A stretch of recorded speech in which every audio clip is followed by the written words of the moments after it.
if you have an interest in horses and love learning more about horses, the horse industry, teaching, or even managing your own horse business, then you're in the right place. We would love you to join us on our mission, which is to improve the lives of horses around the world through the education of riders, handlers, and trainers. So get comfortable, listen in, and enjoy.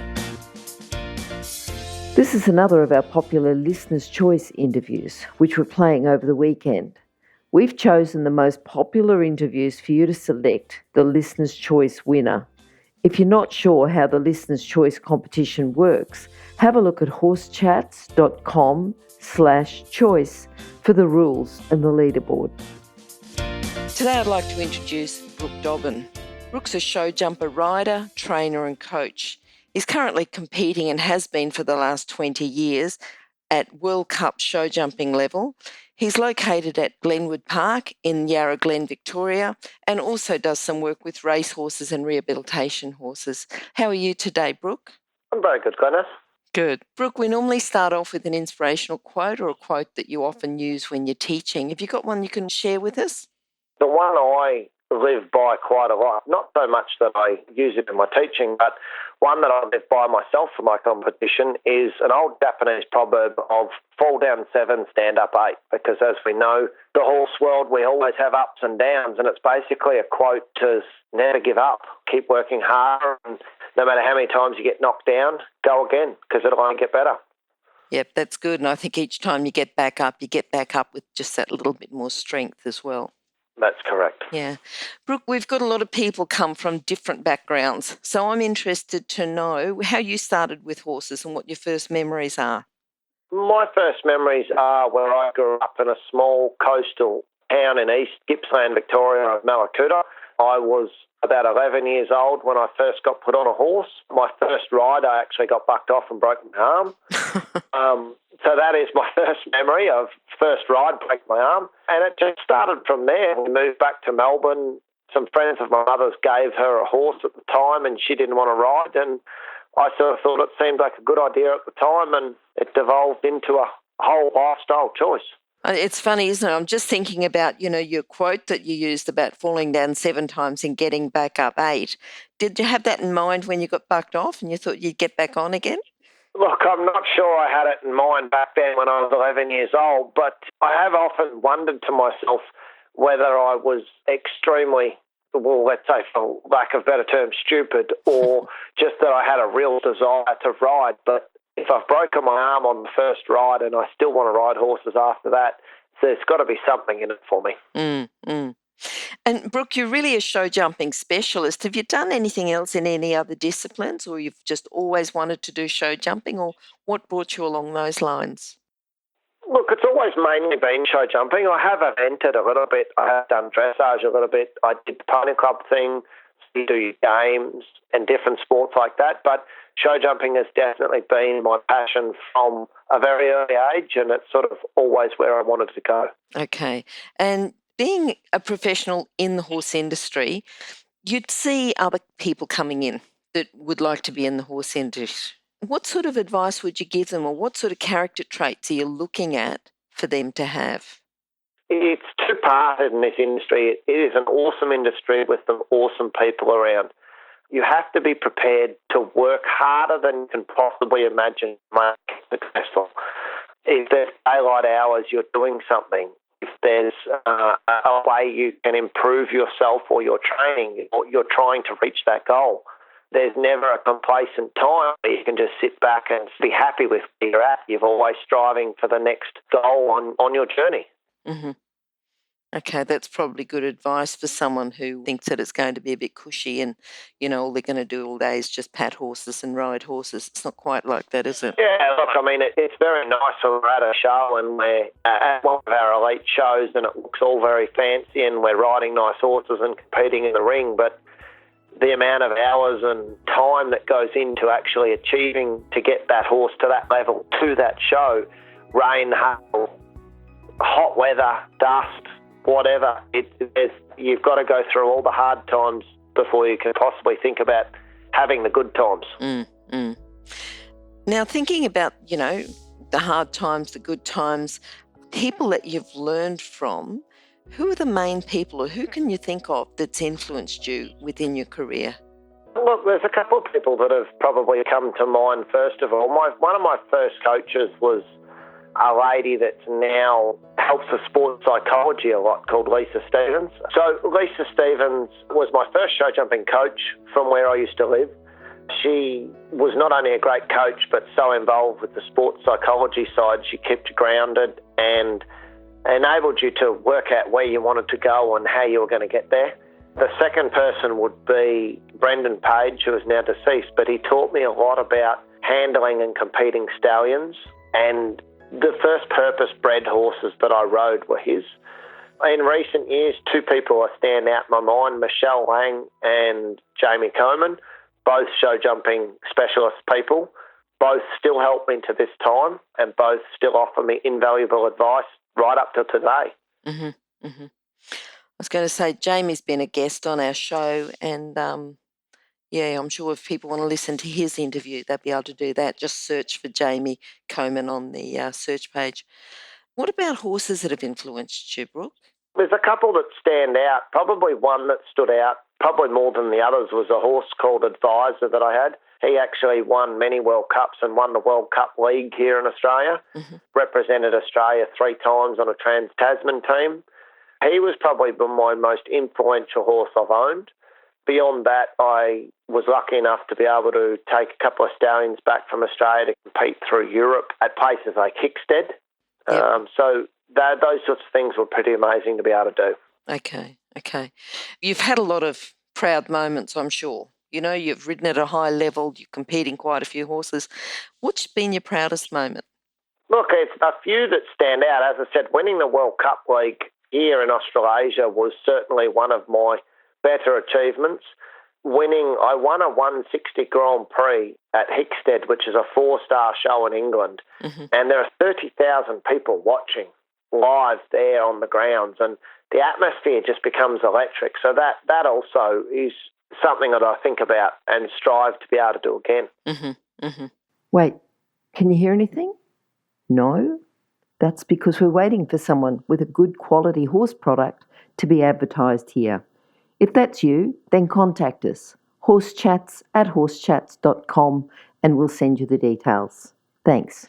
Okay, I want you to put on your coach's cap and think about problems that you often see you competing that you think you can fix. So if you can talk about the problems that are there and also how to fix it. Look, a lot of my coaching, I evolve around what I call 3 simple rules. And the first of those rules is the rhythm and the canter for our show jumping courses.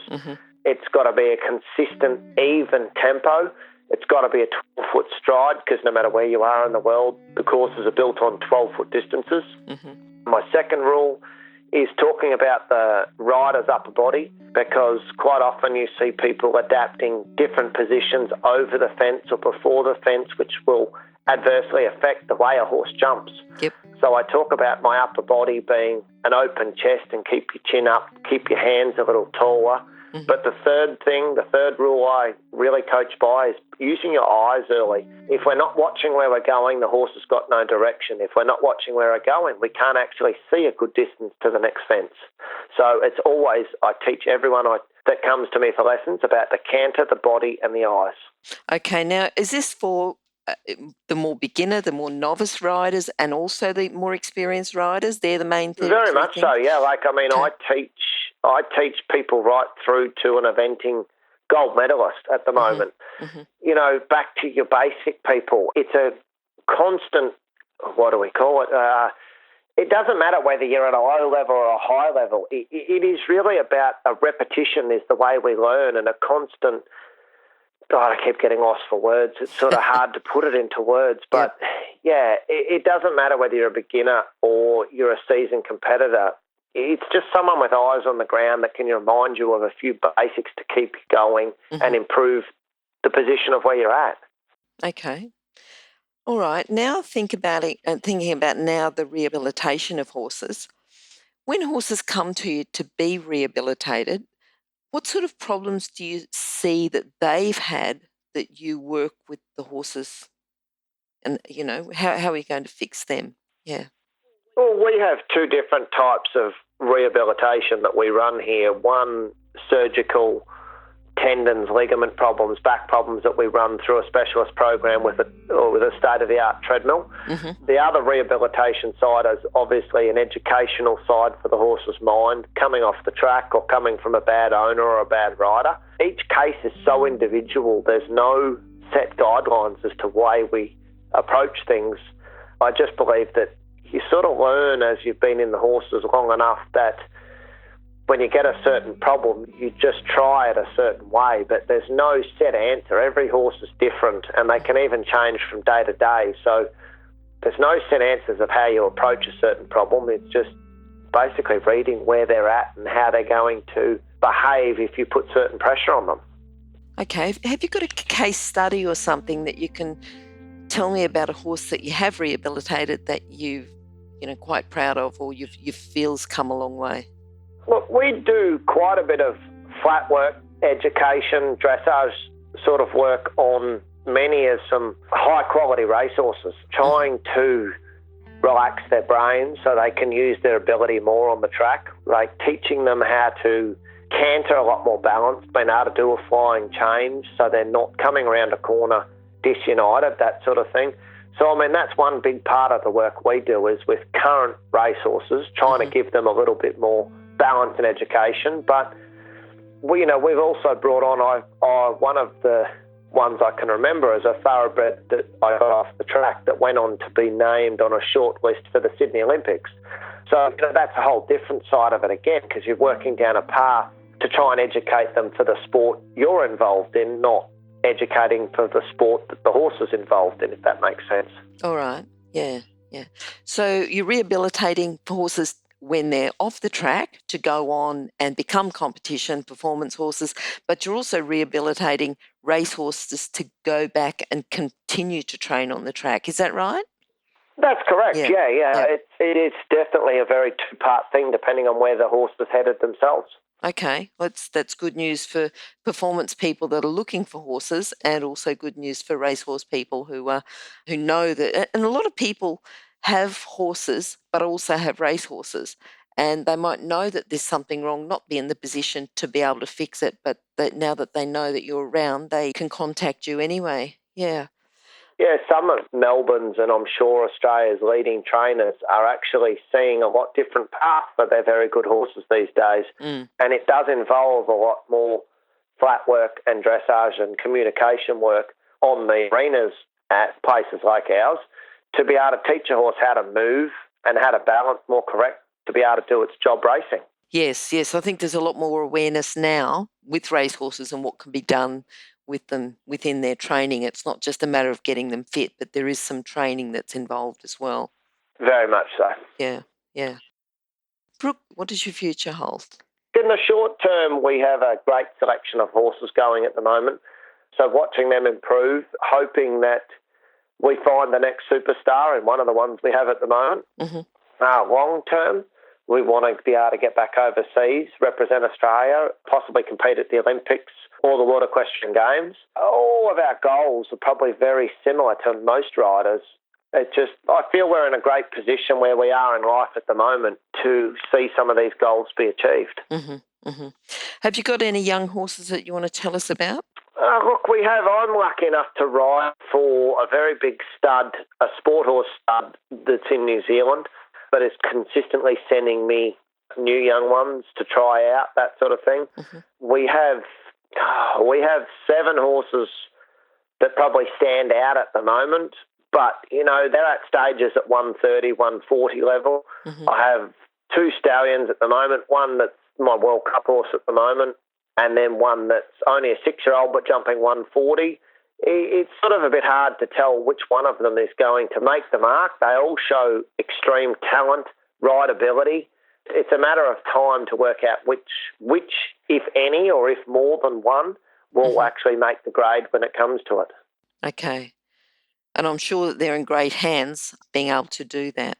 You've been there, done that, so I'm sure that you'll be able to spot some talent or spot some exceptional talent as they come through. Yeah, well, I'm lucky enough now to have ridden 12 different World Cup horses at that league, so I believe that if I'm going to be able to find one, then I'm going to be able to produce it too.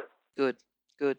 Now, Brook, how would you sum up your philosophy into a lesson today? Look, I'd probably go back to the same 3 rules that I speak about because I work upon it myself.